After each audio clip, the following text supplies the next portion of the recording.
stats-wise, Jose, now this is the worst Australian team since 2010. So you could say that was factually You've correct. proved right. What's at stake in this Test match? Well, still a huge amount. How about for once we just say, look, we've got a good thing going. The guys have played some brilliant cricket over the years. They've given us so much, because you don't want to rip it up and start again, because there's so much good stuff. We're still talking about Rob Key, Brendon McCullum, Ben Stokes. Broady, we are going to pick our Thatchers Gold moments of 2025. Kohli winning the IPL, finally, after so many years. You see the emotion on his face. I know AB de Villiers flew over there to watch them and to win that trophy and be there with his close friend. Happy New Year, everyone. Welcome to our first pod of 2026 and welcome back, Broady. Thanks, Jose. Happy New Year, mate, and hope you had a good Christmas. Yeah, 2026. Where were you for Christmas? You were Cape Town, were you?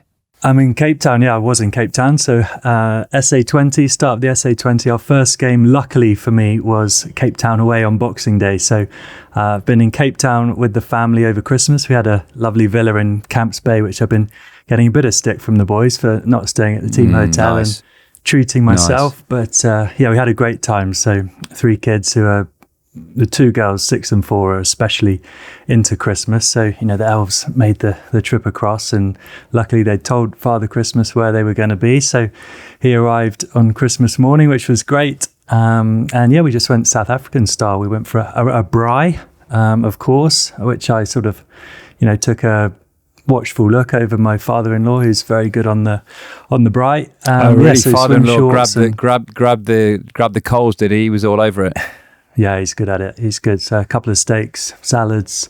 We had some prawns to start. So yeah, we just went very, very traditional South African style. It was nice, actually, very relaxed. Swim shorts all day, which was good. So yeah, that's been nice. Where were you for Christmas Day? You were in the air, weren't you? Yeah, I had a few Christmas days, actually. Yeah, so I left home 23rd evening and I landed in Melbourne about 7-8 o'clock on Christmas Day. So, you know, I mentioned on the pod about whether Emirates would do like a Christmas lunch. Really excited by that. Banged it all out. Turkey, roast potatoes. It was absolutely sensational. So I had about English time. I think I had my first Christmas dinner about 1 a.m, which felt a bit unique, but went for it. And then landed Melbourne, settled in. Actually met Alistair Cook for a couple of beers at lunchtime because it was his birthday as well. So I took him out for a birthday bite to eat, and then had Christmas lunch in the afternoon with Mike Atherton, Nasser Hussain, Bumble, Alistair Cook, and Robin Reaver, who's the Sky producer. I had a great afternoon. I was just hanging on jet lag wise. You know, that sort of 5 o'clock in Australia where you go a bit dizzy and a bit bonkers. So I hung on till about 8-9 o'clock, slept, and then worked on Boxing Day. So yeah, arrived at the MCG 7:15 a.m. Honestly, I left London at 5 degrees. Getting ready for the game was about 5 degrees. It was so cold in the MCG, really? But yeah, really cool Christmas Day and New Year. I was in Sydney, a bit of a chaotic journey to Sydney, but Rod Bransgrove, who used to own Hampshire, lovely man, known him for years, been involved in the ECB. He had a boat out in Sydney Harbour, so I was with Tuffers and Vorney, and yeah, really good fun. Saw the New Year on the water. Good show of fireworks. Lovely. I mean, can't fault it, can you? Sydney, it's sort of a once in a lifetime thing from the water, so really special, really cool. So yeah, but I'm assuming you're having to be a little bit more professional than me than you're actually playing cricket. I am playing cricket. Yeah, I've had a few weeks off, which has been nice. But yeah, back into it with the Durban Super Giants. Yeah, SA20 sort of started with a bang. We had a great game. Our first game, I mentioned Cape Town away. We scored 230. And they got within 5 or 6 runs as well. So absolute belting game. The crowds have been absolutely amazing. I've had lots of people saying that they're listening to the pod, which has been quite cool, sort of walking around the ground, and a few people saying they love the pod. So that's been quite cool to hear. But yeah, sort of need to get back focused on the cricket. That's been the only game we've won so far. We had our second game washed out. Third game on a tricky wicket at Durban, where we came unstuck. We only made 86, and then had an absolute humdinger of a game yesterday in Joburg. They scored 205. We got off to a bit of a slow start. Under par at the Wanderers. That is. Well, Heinrich Klaassen was saying, I think they're 15 short there, boys. I think everyone says that, don't they, after Callis' favourite famous comments of being 10 short in that 4-3-8 game, but we were a little bit behind, and then the boys played fantastically well. We needed 100 off the last 8 overs or something. Got to within being favourites, 40 off 4, down to 19 off the last 2. Lost 2 wickets the first 2 balls of the 19th over. I think we needed 15 off the last. Ethan Bosch, unbelievable shot for 6, down to 8 off 4. 7. Where do we get to? 7 off 2 was the game. 2 wides, down to 5 off 2. No. Simon Harmer hits a 4. We're right in the box seat, 1 to win. Obviously, they need a wicket to take the game to a super over. Play and a miss. Donovan Ferreira's keeping wicket with his glove off, throws the stumps down. Unbelievable. Like the noise, I promise you, the noise in the stadium was amazing. It's one of my favourites. The crowds have been incredible. So straight to a super over. I get the tap on the shoulder, right, you're in. So me and Evan Jones, he'd played brilliantly in the game, had about 40 off 15 balls. And so we gone in against my England teammate, Richard Gleeson, who got the better of me, bowled a brilliant over. Only scored 1 run off the 3 balls I faced. So they were only chasing 6 runs and managed to get over the line. So, incredible game of cricket. So many Is that mistakes the game in the game. You sort of went to scoop and you got caught short third? I got caught a point, a bit of a awkward dismissal, that one. So that was off Gleeson as well. Yeah, tried to play my ramp shot. I think he'd seen me and sort of followed me, and I ended up in not the MCC textbook kind of position, and spooned one to point. But it's been a great tournament. We've obviously only won one of our first 4 games, but we've got an incredibly strong side, and 6 games left in the group stages. So we need to get some wins on the board. But the tournament's great. I know you've commentated out here. The crowds have been amazing. It's great. It's a great time of year for cricket. Great time of year. Just cricket to everywhere. Be here, so. Everywhere you blink. Test cricket, absolutely. T20 cricket, and talking about Test cricket, Sydney's around the corner. It feels like an absolute age since the MCG 2-dayer. Bit of talk around sort of pitches and all that sort of jazz, and we get to Sydney. It just feels like so long since we've seen Test cricket, but it's sneaking up on us. What is the vibe like? Because obviously the Ashes was done at 3-0. England, got a win in Australia for the first time in 15 years in that crazy 2-day game at Melbourne. So 3-1 going into Sydney. But what's the sort of feeling in the country at the moment about this series and looking ahead to this game in Sydney? Quite a unique feeling, actually. I think England, first win here since 15 years, awesome, but it almost felt on that pitch as a bit of a toss of a coin. Anyone could have won it. The pitch has got a lot of criticism. The event has got a lot of criticism, but ultimately England got the better of the conditions and made it work for them. So it doesn't feel like an all-time great Test match win. It feels a lot of the talk here has been about the money.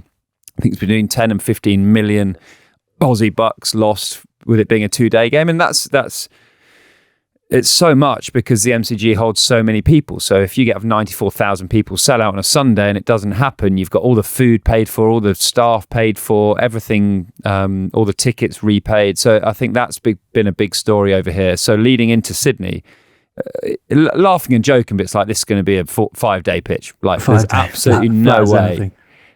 Anything. 2-day Test matches, they're so rare. We've had 2 in this series. So we're talking sort of 15 to 20 million Aussie dollars lost through everything. So players, you don't really care about that sort of stuff. You're just playing, you want to win the game. But when you actually see what it means to fans and hierarchies and all that sort of thing, it's quite a heavy loss. So I'd imagine this Sydney pitch will be an absolute beauty, like proper opportunity for a batter to go, thank you very much, I'll take 150. There's maybe a thunderstorm booked in for day one at some stage, which, judging by Sydney, wouldn't surprise many of the locals. I think you get quite a bit of rain here, but I'd expect an absolute road. I'd expect runs, and maybe it spins, 4.5, day 5. Just before we came on air, we were talking about the rain, and you were trying to convince me that Sydney has more washed out days of Test cricket than Manchester, which just cannot be true. I'm certain when Manchester was getting so much stick, when we got washed out day 5, day 4.5 and 5 at Old Trafford in 2023 Ashes, where I couldn't hear the word Manchester said after it. It was just really frustrating. And someone said, "Oh, well, Sydney rains more than Manchester." I was like, absolutely no way. There is no way Sydney rains more than Manchester. And I'm sure I've seen a little table that Sydney has the most amount of washed out overs in Test match cricket, which would blow my mind. But I'm pretty sure it's true. So I think we'll lose a few overs in this week. But I'd expect it to go into day 5. There's no way it'll be a 2-dayer. They need this game to go deep. And actually, as a fan, I felt shortchanged at the MCG. It was an amazing experience. It was all action, seeing England win, and the Barmy Army singing for half an hour after the game. But call me old school, but I want to see a batter get 100, or at least a 50. I want to see a batter work their way into a position where they can score runs, and it's something. I love Test cricket where it's 300 plays 300, and then it's a bit of a shootout for the final 2 innings. Certainly not 100 plays 100, and certainly not 600 plays 600. So any ground staff that get that sort of balance right of 300 plays 300, I think is absolutely perfect. Yeah. What does the Sydney Test usually entail? Obviously, you're saying they're going to want the game to go 5 days, but as a venue, very iconic venue, great cricket ground. But what do we usually see there from the wicket? What do you expect is going to be really important? I see Bashir is back in the 12 for this game for the England squad. Do you think it's vital to play a spinner? Australia, I'm sure, will bring in Todd Murphy for this game, wouldn't you think? Yeah, so the 12 for England, Matthew Potts comes into the 12, Shoaib Bashir comes into the 12, Gus Atkinson's missed out with a hamstring strain. I think if England see the surface and they think it's going to really spin, they might play Shoaib Bashir instead of Gus Atkinson and have your Stokes, Carse, Tongue as your seamers, and then you play Bashir, Jackson, Bethel as your sort of spin options that can hold the game later. I'd be surprised if it's going to spin as much as that. So I think Matthew Potts will play. He'll be a seamer that would have looked at certainly Perth and maybe the Gabba with the pink ball and absolutely MCG and think, I'd love to have a go on that.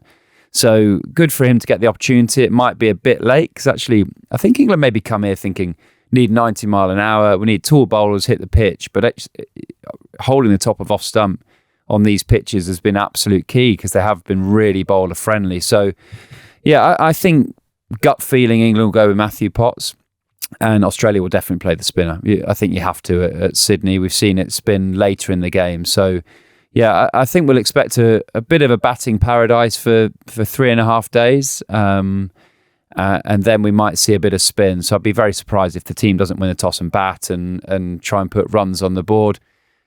You always think Ashes was done at 3-0. England have now won a game. What's at stake in this Test match? Well, still a huge amount because we're still talking about Rob Key, Brendon McCullum, Ben Stokes, opportunities in the team. I think Jacob Bethel did him the world of good at the MCG, only getting a 40, but it was still, he looked a nice player. He dealt with the situation really well. And actually Australia are in the same position, really. Usman Khawaja is retiring.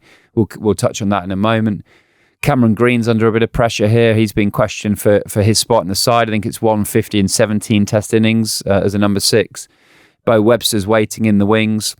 Weatherald's had a quiet series. And they're still sort of searching for their bowling unit outside of Cummins, Hazelwood, Lyon that haven't played much in this series at all. So, both teams will be bang up for this. This isn't one of those dead rubbers where the players don't really turn up and it just feels like you're going through the motions. This is all on. Yeah, absolutely. Anytime you're playing in these Ashes Test matches, even though the series is gone, there's loads to play for. You mentioned those names there. Jacob Bethel, obviously Josh Tongue's been really impressive since he come back, sort of wanting to cement his place. And I know you mentioned sort of when it's your shirt, you want to keep hold of that shirt, put those performances in, and looking ahead to the Test matches back in England, you want to be sort of cemented into that 11. Someone like Will Jacks has had he's done pretty well actually from someone who wasn't really thought about being in the squad. He's put his name in there and showed some good character, showed some skill in certain scenarios. So he's another one with loads to play for. Potts coming into the side potentially, wanting to get himself into that first 11 again, with the injuries, Mark Wood out, Jofra Archer out at the moment, Gus Atkinson. So it feels like there's lots of opportunity. And to leave Australia 3-2. Can I ask you, Jose, quickly, just from someone who's not been in Oz, What's been the energy? What's been the vibe from outside of Australia? Because I can get in a little bubble here, and there's a bit of anger here of even winning the MCG. Well, we should have won more. That was such an opportunity to win the series. Yes, we've won that test, but it shows they're beatable. We should have been better. Should have been more prepared. Have you got that sort of energy from being in England and South Africa, or is it less of a conversation? Yeah, so being at home in England, I certainly sense that. And obviously, when I left England, we were 3-0 down. So there was a lot of, felt like frustration and even some anger. I think it's such a big series, isn't it? And people care so much for these games against Australia. And this team, as we've mentioned loads of times, we thought this is the time. Australia are beatable. We've got a brilliant side with so much going for it, and we can take them on. So I think there's been frustration about a missed opportunity. And then to win that game in Melbourne, like you said, it's a bit of a shootout. It was a bit of a strange game where either side could win. And like you said, England played really well to win. They showed enough character. They played with a lot of bravery on a tricky wicket to be ultra positive. You think of Harry Brooks' innings, you get 40 or 50 batting like that. Actually, in terms of the whole game, it's a huge innings. It's sort of 150 in other sort of test matches in terms of worth. So, but I think in a funny way, I feel a bit for the England boys because they've won that game. It's 3-1. But then I think it sort of feels then as the public and on the outside, see, they are beatable. See what could have happened if we'd played better in the first. And stats-wise, Jose, now this is the worst Australian team since 2010. So you could say that was factually correct. You've been proved right. But keep peddling that out there. We'll see. But yeah, I think that's been the sense that I've got. And I read a bit of the papers and stuff just to stay. And I think there's a sense of that missed opportunity. And I'm sure maybe the players will feel that a little bit, like, if only, but that's the same with every game, isn't it? There's always moments that you should have won, and Australia were good enough and played well enough, and they were consistent in those first few games to win those moments and be too good and earn the right to be 3-0 up. But yeah, I think as a whole, I think we spoke so much about this series and so excited for it, and expecting to see a real heavyweight battle, going into day 3 with the game evenly poised, games finishing on day 4, day 5, a little bit like we saw in Adelaide. I think people probably craved a few more of those games, and because there's been the schedule, there's been a few long gaps, hasn't there? So when you have a 2-day game, let's say the first one, and then there was 12 days between tests, then there was another 10 days. So it's been a bit of a strange series, I guess, to follow from the outside in the nicest possible way. I kind of like, oh yeah, it's still going. There's still one test left. And lots of the guys here have been talking about the cricket, just about the wickets really, and also about how our guys would have been handling the pressure they get under in Ashes series, and when the results don't go your way, the way the media can be quite impactful, and how hard is it for the boys. Obviously I've been in that situation in Australia when it's not going well as a team and individually, and sort of some of the guys are just asking what's that's like. But there's loads to play for England. I feel like it's a big test for Stokes, McCullum, I think everyone knows that they're the right guys to carry on. We don't need any change. But again, if you play well and you get a result, I said that on the pod, dumbs that down a bit with you last time. Did you agree with that? I know Baz is still your one-day coach and stuff, but hard for you to really, you're not going to come out and say got to go, but the sense is still is a great man to have around. He lifts the spirits, he's tactically supreme. Ben Stokes is definitely the right skipper to carry this team forward. Let's not panic and let's hold, because Richard Gold, CEO of English Cricket, is flying back out to Sydney, which part of you thinks, why? That's not great. But actually, I don't see that change makes a big difference right now, do you? Well, Rob Key's my boss and Baz is the coach, so absolutely they're the right people for me. Give them in a job, they're brilliant. That's 10 out of 10.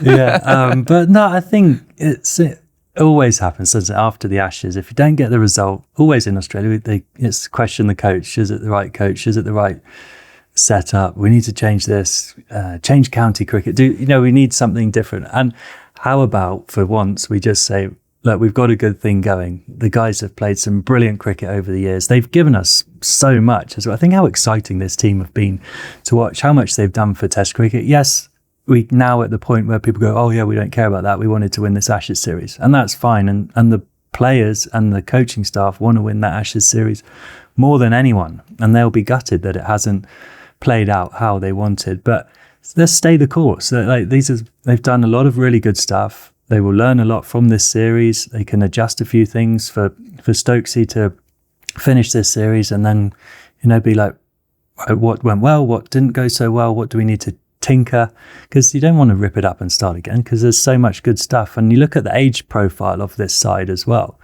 There's quite a lot of guys who can come on another Ashes tour. Maybe Stokes and Root might be a push, but I see sort of Rooty just playing cricket for England forever, so maybe he'll be back again. Stokes a push. Root will come back. It's a push, isn't it? So, but in the sense that this group's got so much good cricket ahead of it, and if you think about the next Ashes series in England in 27, isn't it?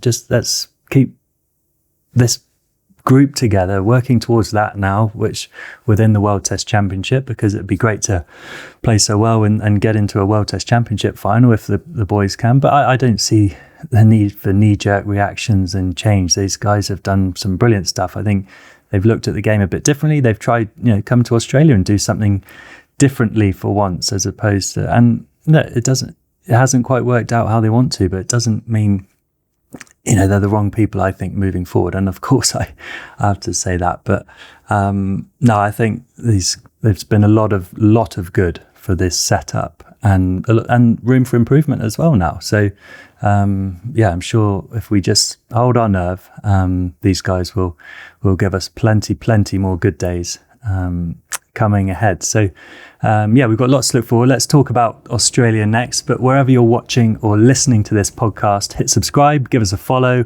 comment and a rating. We're going to pick our Thatchers Gold moments of 2025 a little bit later. We've talked a bit about England in this Sydney Test match, but Broady, let's move on to Australia. Usman Khawaja's announced his retirement. He's been a bit of a stalwart, really. 87 tests at 43, which is a fantastic record. He's been in and out the side over the years. I think he made his debut in the Ashes in Sydney in 2010-11 as well. So a fantastic career that he's had. What do you make of Usman calling time on his career?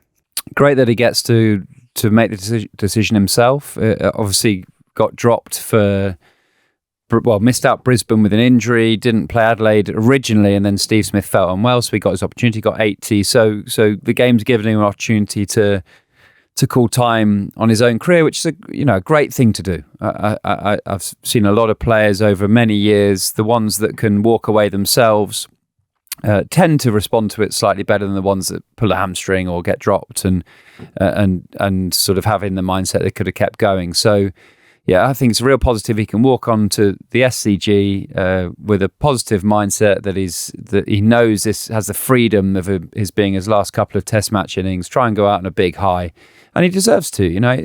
Any batter that averages over 40 in Test match cricket over a long period of time has had a wonderful, wonderful career. He's had a quiet couple of years to the back end. He's 39 years old, and that can happen as a batter, but. To have played as long as he had, a huge amount of respect, a real nice guy when I've played against him, great competitor. And to have that ability to be able to walk off to a big applause, SCG, which I hear say is his home ground, but he's a Queensland player, isn't he? But he must have started New South Wales. New South Wales, yeah. Yeah, so huge sentimental value to walking off at that wonderful cricket ground. So he deserves to call time on his own career. I saw he said he could have played till sort of or was asked to play maybe till their next tour of India. I think that might be a step too far. I think we've seen the best of him. I think he's been a wonderful player, but he's not at his best anymore. So now feels like the perfect time for him to go, lift the Ashes, walk away, celebrate with teammates, and walk away with Test match cricket with a big smile on your face. Yeah, can I just ask you, as a player who is going to be retiring and knowing it's your last game, you sort of made that decision before the game or midway through when you told people? I just wondered, how does that, what will he be going through going into this match where he's made that decision, this is going to be your last game, and obviously you still want to play the game, right, and sort of but it must be quite difficult to sort of just concentrate on the cricket in a way, knowing that this will be the final time you do this, the final time you're sat in the changing room with the boys, the final time he walks out onto that field in an Australian shirt. What does that feel like as that player when you know it's sort of, when it is the last time? Amazing. So not that playing cricket has a cloud over your head at all times, but there's pressure, there's scrutiny, there's a lot going on. Can I get better here? Can I get better? And you lose all those inhibitions, so they disappear. So there's a moment for me where I was batting with Jimmy on the Friday evening, and I'd sort of it might have been the Saturday evening, can't remember, but I told the team in the morning, and I was going to announce it after play. And so we're batting, and I think Moeen maybe got out, and we tapped gloves, and he was like, "Have the best time ever, like love it." Got half an hour left to play, and I'm batting with Jimmy, and I'm looking around the oval, just soaking in the atmosphere, seeing how much fun people are having. And Jimmy plays a slog sweep, goes for 4. Sun was setting. That flat at the oval that's outside the ground, that was going berserk. And instead of me walking down to Jimmy going, "Oh, great shot, mate, yeah, dig in, like focus on the next ball," I just looked around the stadium and just looked how much enjoyment people were getting from a Jimmy Anderson slog sweep, and felt so much peace, like so much enjoyment, happiness, that I could focus on the enjoyment of the crowd instead of the pressure of the game. And that was a really, really special feeling. And then I announced it that night, played 2 more days. And every time I was playing, yes, I'm competitive. Yes, I'm in the game. But I made my mindset to just enjoy everything about it. It doesn't matter if I bowl crap now. It doesn't matter. Nothing really matters now. I'm done. And that freedom was wonderful. And it wouldn't surprise me if Usman Khawaja scored runs this week, because you lose that cloud, that pressure, and you just play. And the best players can lose that pressure at certain times in their test match career. But when you know it's completely done, you know you're finished, there is just no inhibitions. And it's a wonderful place to play cricket, to be honest, a really, really enjoyable place. And you soak in things in test match cricket that you've never focused on before. So, I know you asked me about Usman. I can't so really talk about how he would feel, but taking the boots off for the last time for me, walked straight over, put them in the bin, took me socks off, happy as anything. That was it. Yeah, it's quite fascinating. It's a one game feeling, isn't it? I suppose, I suppose people's retirement decision could be different. It could say it's your last series, which can be quite hard to do. You put that pressure on yourself to get to the end with your performances. But I'm sure, it's quite interesting how you say that cloud or that pressure or that performance anxiety that players have that isn't there anymore, and you sort of maybe look up a bit more and look around and take it all in. So it will be a special Alistair Cook. What did Alistair Cook in his last test innings? 100. Yeah, I know. It's that was. We were there. I was sat next to you, wasn't I? So next to you and Mo. 2 pretty good send-offs, those that you and Cookie had for choosing your retirement games. So, we do wish Usman well, but in Australia, a loss. If England can win this one, let's talk a little bit more about them. Any chat around their side or players under pressure? Like you said, there's loads to play for England, but probably quite a lot to play for in this Australian side with Khawaja going to be retiring. There's going to be a space in the team there. Travis Head's moved up to the top. Will that be a long-term thing for them? Do you see Bo Webster? Could he come into the side? Stuff like that. And I suppose there's lots of seamers that might want to be trying to put their hand up to if Hazelwood, Cummins and Stark are missing out at some point in the future, to put their hand up as well. Yeah, I'd say the 2 talking points, there's a few talking points with this Australian side, to be honest, but I'd say Cam Green's the one who's getting questioned a little bit. Highly rated player over here, very highly rated player in the IPL with the $4 million US dollars or Aussie dollars, whatever he went for. But we've not seen the best of him in Test match cricket so far. It looks like he's got a bit of talent, but it hasn't quite stepped up to this level just yet. And actually, Todd Murphy is the off spinner, the Victorian off spinner who should play at the SCG. Nathan Lyon's done a bad hamstring by all accounts. Yes, he'll be very motivated, competitive to get back. I think they've got a couple of test matches against Bangladesh in August in the North Australia, and then there's a Australian summer, then they go to India. But they're looking for where this replacement spinner's coming from, and Todd Murphy's got a great opportunity this week to stamp a bit of authority. I'm not saying he's going to put Nathan Lyon's spot under pressure, but if he goes and does something unique, takes a temper or something, then you open the door to thinking, okay, we've got someone who can do the job. So yeah, there's a lot of question marks. Travis Head looks like he'll stay at the top of the order. He's been awesome.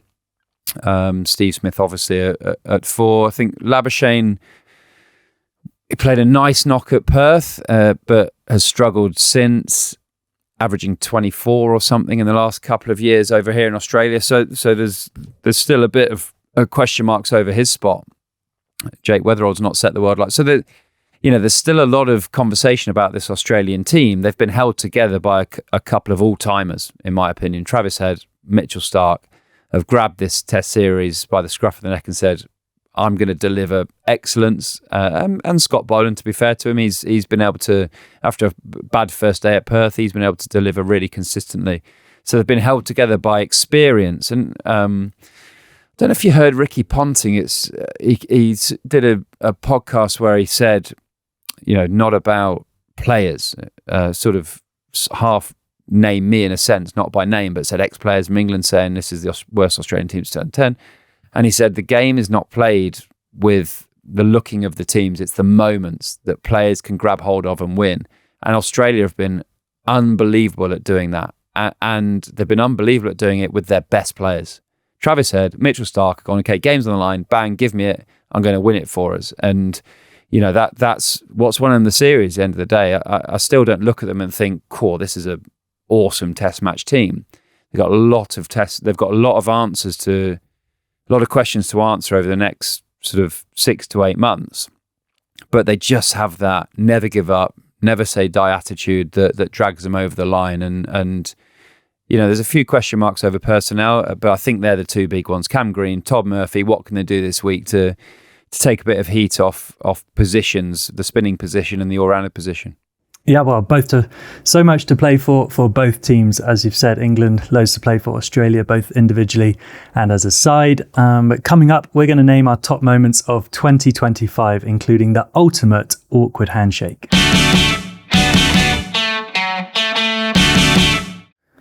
This episode is sponsored by Thatchers, everyone's favourite cider maker. Broady, we are going to pick our Thatchers Gold moments of 2025. We've asked you to help us whittle it down to 10. We're going to have to give some honourable mentions first, which I think Broady sent in the first one, which was Notts winning the county championship. We've got Broady coaching South Africa to the World Test Championship, bit of a Broady theme to start with. Davina Perrin's ton in the 100 semi-final. England win a test in Australia for the first time in 15 years. And South Africa winning the test series in India are all on the honourable mentions. Some of those, could have easily have been in the top 3. But our top 10 that we are going to whittle down to the top 3, we'll go by them one by one. First on the list, Broady, is Root's Australia ton. After 15 tests, Rooty finally got that elusive century in Australia. Where does that rank for you? Yeah, really special. It was a great moment when he clipped it down to final leg and you saw the joy on Stokes' face in the changing room, and actually the appreciation of the Australian crowd was pretty awesome. Rooty, knowing him as I do, the only joy in that would have been if they'd have gone on and won the test match. He only wants to score runs when the guys go and win. So yes, there was a relief that he'd got his 100, but it would have been extra special if England went and won the test match. So it's an option, but I'm not sure it's going to make the top 3 because of him not winning the test match with the ton. Fair enough. Second, we've got India win the Women's World Cup. India won the first ever ICC Women's Cricket World Cup in November, beating South Africa, which I think for the state of the women's game, for India to win that match and see what it did to the country, knowing how big cricket is in India, for those girls to go and win it, I think the impact that will have on the women's game and on India especially in the coming 5-10 years is quite a seismic moment, isn't it? I think that will be in Navi Mumbai, win. wasn't it? What's that? 80,000 people. The winners of that World Cup become icons in India, but they become the faces of women's cricket in India. We'll only really know in probably 5 years or maybe even 10 years what that meant to women's cricket, but I think it's going to do absolute wonders for the game. We've seen them in the 100 when the Indian women have come over to the 100. They look real quality. So I think that's a real consideration for what it could do to the women's game going forward. And ultimately, I'm an England fan. I always want England to go and win a World Cup, but we saw what the experience was with the men's team. When Dhoni hit that 6 in Mumbai to win the World Cup there, bang. When India won the T20 World Cup in 2007, what that did to T20 cricket and the IPL. So I think this is going to be a bit of a monster moment in women's cricket, to be honest. Yeah, absolutely. That's a strong candidate, that one. Third up, we've got the final morning at the Oval, where England only needed 35 to win. And India pulled off an incredible heist, which I think you got some great footage, didn't you, on your glasses, of watching that final morning unfold. Pretty special end to a test match, albeit disappointingly at the cost of an England win. Yeah, you think of all the drama. So actually, I didn't have a commentary stint in that half an hour. So I walked outside at the Oval, stood outside the TMS box to my right, where Aggers was on, and just watched. I wanted to almost watch from a fan's point of view. And Wokesy walking out, our great mate, walks out with a dislocated shoulder. You have all that emotion of how he's feeling, how his family are feeling, how the fans are feeling about him. We sort of deep down knew it was probably going to be his last test match act in an England shirt. And for India to get over the line as they did, Ravi Shastri was in our commentary box just saying like the whole of India will be shut down right now watching this. And I've got to be honest, look at that test match series, all 5 tests went to 5 days, 25 days cricket. It probably was the right call on the whole result for it to be a draw. I mean, no American would understand that whatsoever, but it was just a ding-dong battle for a long period of time, and a lot of drama. You get to the Oval, day 5, probably only going to be 40 minutes play, and it was sold out. It was great. So that was awesome. And yeah, that's definitely in the conversation as well. Yeah, a couple of big moments there for India. What are we up to? Number 4, Alana King's World Cup spell of 7 for 18. The best bowling figures ever in a Women's Cricket World Cup match, and the best figures by an Australian woman in ODI history. Helped them to beat South Africa, but they did go on to lose in the semis. 7 for 18 in a World Cup. That's some pretty special bowling. Special, but I suppose my theory on Ruti that yes, he got his 100 and he was buzzing and no one had to see Matt Hayden walk around the MCG naked. My same sort of mindset is this. Great to win the game, but becomes really iconic if you go and win the World Cup or continue the story deep. So yes, incredible that it's the best figures.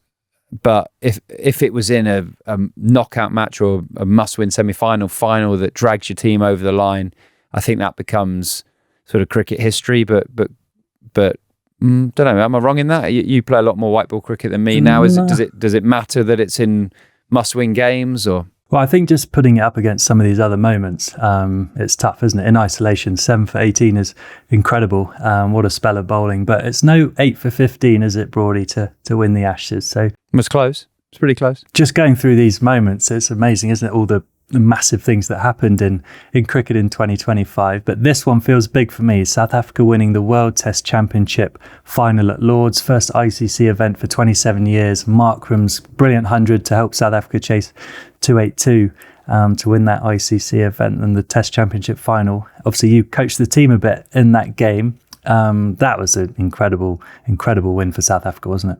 Yeah, bowlers were on the game. Brilliant bowling coach coming in, teaching them all the ropes of Lords, got them over the line. Now, I think Australia were big favourites. I look back at that World Test Championship final and think what an amazing advert it was for cricket around the world. Actually, a lot of Australian fans in Australian shirts, South African fans in the South African shirts. It was a bit of a carnival of atmosphere in the Lords cricket ground. an unexpected result, but felt like the best result for world cricket at that period of time. Great celebration for South Africa to get over the line. Real shame they've not played a test match at home in their summer. I think it's going to be a long time until they play test match cricket at home, and that could have been a real sort of celebration and party for South African cricket. But I thought it was really cool that they beat an Australian side on neutral turf, and ultimately, what Markram got 130 odd, did he, to win it? That moment where Carl Verona hit the winning runs and the whole stadium sort of erupted in celebration. It was a real sort of event for celebration of South African cricket. And certainly being in England, obviously we have the rivalry with Australia. Yes, we have a rivalry with South Africa, but not quite as big as Australia. So it felt like a lot of people were celebrating that South African win, not just in London, but also in Cape Town and Joburg and the rest. Yeah, absolutely. And they've gone on to, we mentioned in the honourable mentions, win that test series in India as well. So South Africa, despite all the challenges and, like you say, not playing any test cricket at home, playing some brilliant test cricket. So all credit to them. A bit of a change in tempo. We've got some T20 ones here. England's 300 in a T20, posting 304 for 2 in 20 overs. The first full member nation to score 300 plus in a T20 international. Personally, obviously, that's a nice one to see in there. Phil Salt set Old Trafford ablaze with 141 not out. I managed to slog a few at the start of the innings as well, which was nice. And personally for me, I thought this was a really cool one to be involved in. And I sort of never felt like 300 was something I would see in a T20 game, maybe not in the IPL. So in an international game, also at Old Trafford, I thought probably wasn't ever expected to be the venue. So personally, this is quite a cool one, being a Lancashire player and playing loads of cricket at Old Trafford. To score 300 was a really cool moment. I know I've spoke about it on the pod. It was one of those ones where after the game, I just wanted to sit in my match clothes and just sort of soak it all in. And once you've played for a little while, you realise days like that just don't come around that often. So to really enjoy them, and so for me, it'll obviously be in my top 3 Thatchers Gold moments. Whether it gets in there against some of the other great ones, you'll have to be the adjudicator on that. But really special. It was unbelievable. It was unbelievable. I mean, you threw it away, didn't you? 83 off 30. You sort of top edged a sweep and away you went. I thought you might get a double 100 in it, to be honest. But the crowd was electric. South African bowlers just had nowhere to go. Every ball seemed to hit the middle of the bat. It was spectacular. I was commentating in the pod for Sky, and commentators were running out of words how to describe a boundary. They were just flying to all parts. So that was incredibly special. And what do you say? It was England's highest ever, first time 300 in an international. Would you say? For a full member nation. So first time. Okay. So no, that was a great day. And you mentioned the crowd and everything. It was unbelievable. So getting some nice goosebumps actually. That's certainly in the convo. And Kohli winning the IPL finally after so many years. What do you think about that? That got pretty emotional response in India, didn't it? Yeah, it did. Really iconic. For all Virat Kohli's done for Indian cricket, for all he's done for RCB, and you think of the teams that they've had with Kohli, Gale, de Villiers, the superstars, and what a side they've been to have not won the IPL, and for him personally to have not won it. It seemed to put that to right, and some amazing scenes there in Ahmedabad when they won it. You see the emotion on his face. I know AB de Villiers flew over there to watch them and to win that trophy and be there with his close friend Virat Kohli. A couple of the England boys, Phil Salt and Liam Livingstone, were there and sort of telling us about just what a massive moment that was to sort of experience that. Obviously for them personally, but also to see what it meant to Virat Kohli, who is alongside Dhoni as the poster boy in Indian cricket. So that is an incredible moment. The 18th year of the IPL, he obviously wears the famous number 18 on the back of his shirt as well. So quite a cool moment that being. But that is definitely up there, isn't it? I think my home ground is Ahmedabad at the moment with the Gujarat Titans. 100,000 people in that stadium to watch Kohli win that IPL. So that would have been a serious moment, which it's going to be tough to whittle this down to 3. Broady. Another massive moment in cricket last year was Vian Mulder, who decided to not break Brian Lara's record. He obviously could have got out closer to the record, but he declared on himself short of Lara's iconic 400. What did you make of that? And I think you've even chatted to Brian Lara about this. Yeah, I had dinner with Brian actually, 10 days after the innings, and he was amazing when he spoke about it. He was like, look, that's not my record. That is the game's record. But it's there to be broken. It's there for players to sort of keep doing special things. So he was a little bit, I wouldn't say annoyed, but it's like, just go and break it. Just go and like keep this game moving forward. So that was quite cool to hear. I mean, I always think about Brian Lara. Like, I get a bit starstruck around him. So for me to go out for dinner with him was so cool. But bloke got 375 in a test match. That got broken by Matthew Hayden. He then went and got 400, and he also got a 501 for Warwickshire. It's like, just when you think about those sort of numbers, it's absolutely bonkers, isn't it? So yeah, I think that would, if Vian Mulder had gone and got the 400 and broken the record, that's definitely in our top three. But because he didn't, I don't think that makes our top tier. Yeah, I will give him a special mention. That is quite cool to see someone sort of respect the game and Brian Lara personally that much to sort of be like, this is a record for Brian Lara. And, Vian Mulder could go on to be one of the best players in world cricket by the end of his career. I can't believe he's still only 27. We played against him the other day, and I swear he's been around forever. But he got really praised for that kind of sportsmanship and that respect they had for Brian Lara. So fair play to him for that. Now we've got another one that sort of hurt us badly at the start of this Ashes. Travis Head's innings in the second innings chase at Perth. Now with a few more weeks sort of since that's gone, where does that rank? Obviously in the year just gone, but also in great Ashes hundreds. One of the best Ashes hundreds I've seen on a pitch that was sort of nipping, bouncing, 19 wickets first day. England come out thinking, okay, we've got a big chance to get to bowl Australia out here. They've got to chase the highest score of the test match, and he just goes and plays on a different surface, finding the middle of the bat, putting the bowls off the length, backing away, slicing it, pulling the ball away. It was incredible. And actually I went out a bit like I did for the 6 runs to win at the Oval. I went out onto the balcony, stood next to Adam Gilchrist when he got his 100, and the noise was just incredible. I think not just the fact he got that 100 in that moment, but from England being 100 for one, flip that over to the Aussie mindset. So behind the game for them to then be celebrating a win 4 hours later. That's a top tier Ashes day, Ashes 100, emotion, country behind you, flips the whole environment, flips the whole energy of the series.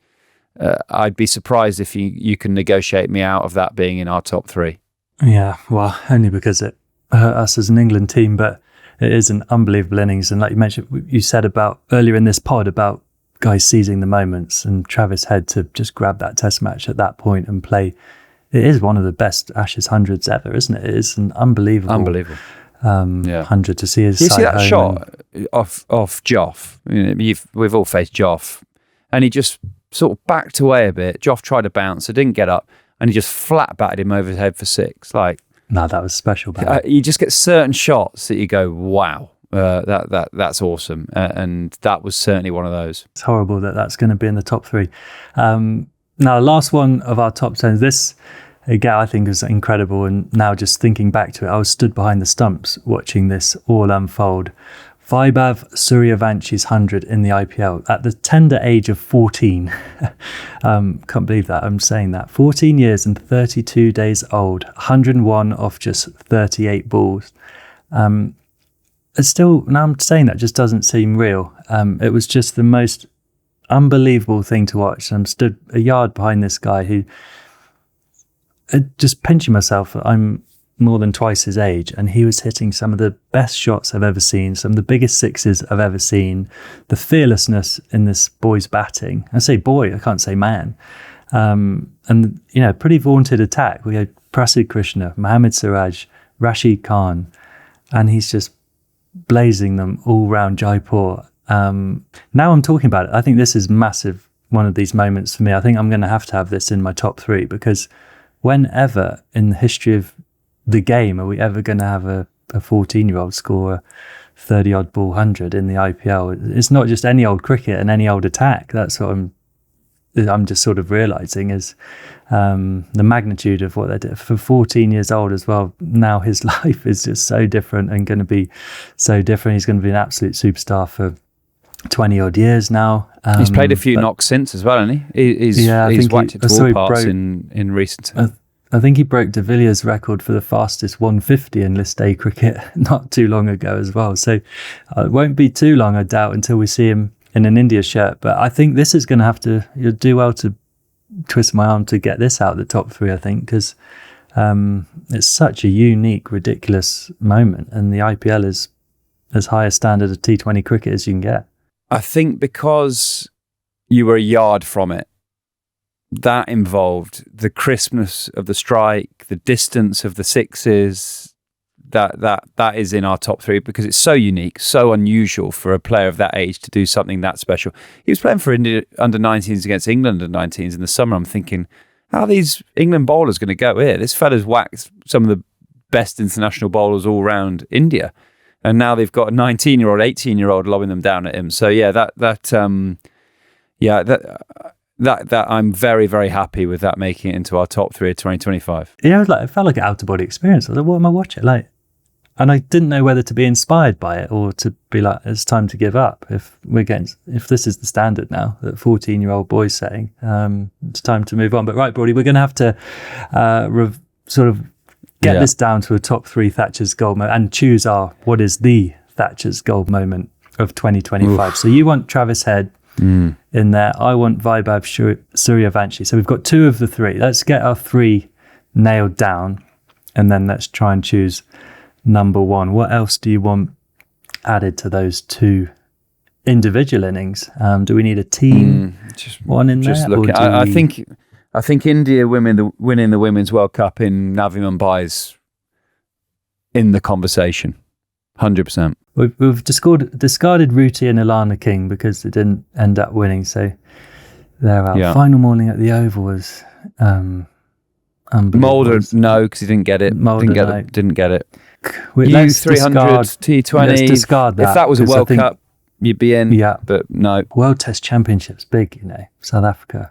That is big. And I had a personal connection to that. We're not leaning on personal connections, though, are we? This is just cricket. I suppose I've sort of put myself in with a personal one with Suryavanshi, but it wasn't actually me. I was just there. So I've discarded the one I was playing in the 300. Same with me with South Africa, but I was just there. You were just there. Yeah, I was just there. Right, come on. Which one of those? Kohli winning the IPL finally. We haven't even added that. It's hard, isn't it? It's actually weirdly hard. And whichever way we go, I think we need a national win. We need a national win. That's between South Africa or the Indian Women's World Cup win, and then we're going to have to try and break the 3 down. Which one do you want to add to that? I'm going to lean on South Africa Test Championship win as number 1 because of my love of Test cricket, because I was there, Lords, iconic ground. I saw what it meant to the players. The emotion of the players after was absolutely incredible. The celebration of the country. Rabada getting I think he got 9 for one of my favourite bowlers. So I'm going to lean on that being 1, if you don't mind. That's my view. You can choose different. India winning the World Cup, seeing what that could do to the women's game going forward as my number 2. And I'm going to have to go Travis Head at 3. I know you'll think differently of that, but because I watched it live again, I was like, this is absolutely awesome batting. So they're my top 3. That's fair enough. It's hard to argue. And I'm going to agree. I'm going to say South Africa winning the World Test Championship is number 1. Ultimately, we do play this game to win as a team. So we've got some incredible individual accolades there with Suryavanshi, Travis Head. And obviously, Travis Head's innings has gone on to win the Ashes. But for South Africa to win that game at Lords in a final, and Test cricket, when you just said it there, Test cricket, how much history there is with Test cricket, how much it means, how in a bit of a delicate balance it is at the moment, Test cricket. We're very fortunate in England, how much we love it, how much the public support it. We get great crowds, but it's not the case all around the world. It's not the case, unfortunately, here in South Africa at the moment, with no home tests at all in their South African summer. So for them to go and win the World Test Championship, I'm going to declare that as the Thatchers Gold moment of 2025. Now, the real Thatchers Gold moment, Jose, it's got to be the awkward handshakes throughout the year. Come on, hit me with your favourite. Oh God, we've had some absolute belters, haven't we? And this is definitely my favourite part of the podcast. We've had some belters. James Ryan, the Lions lock forward, I think he is, getting caught on the big screen, I think, and trying to style it out with that, that one. That was huge for me. Isha Gua's one during the 100. That was it with Izzy Wong? That was one of the best. You've just mentioned one off air about an NFL handshake, which I absolutely loved. And I'm sure our listeners must have seen this one at some point. The Richie McCaw handing over of the William Webb Ellis Trophy and the most awkward three-way handshake ever. So some absolute belters. Can't wait to hear what the listeners think. If our viewers haven't seen that, find it. We will post it, because it's the biggest moment of anyone's life. You're handing over the trophy you have wanted to lift forever, and it ends up just hands everywhere, normal handshake, matey handshake, gripping, going at the most pinnacle time. I mean, there's a few in there. I think anytime you get caught on a big screen with the awkward handshake, you know you're in for it, because you see that nervous glance up in the stadium. You think, oh no, I'm on it. Big trouble.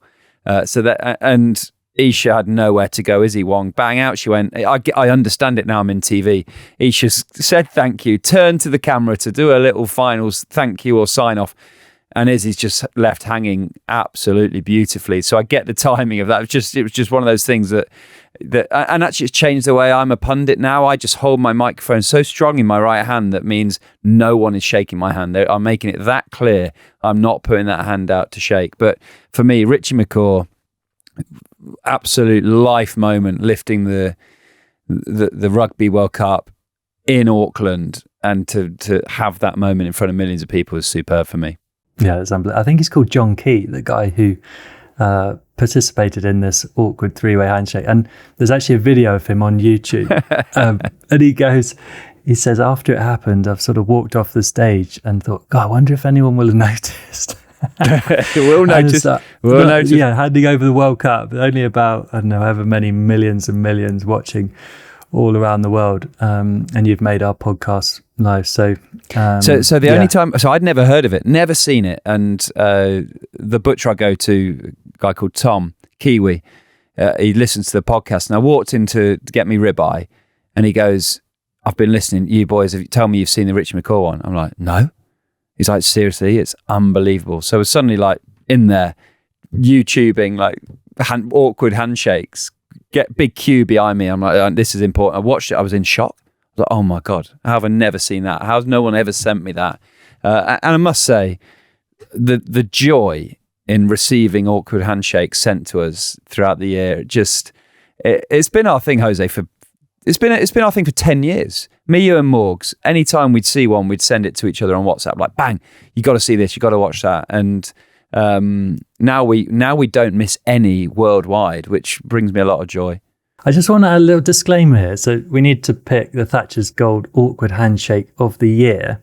Does this need to be a handshake from that actual year, or does it, or can we just say the best one that's been sent to us in that year? Obviously, this is the first edition of the Thatchers Gold. We make the rules, I suppose. So we make the rules. I think we should go because we just can't miss ones that are all timers from in the past. So I think we have to say it's the best that we've seen that year or been sent that year, and then obviously once it's taken the gold medal, it can't win it again next year.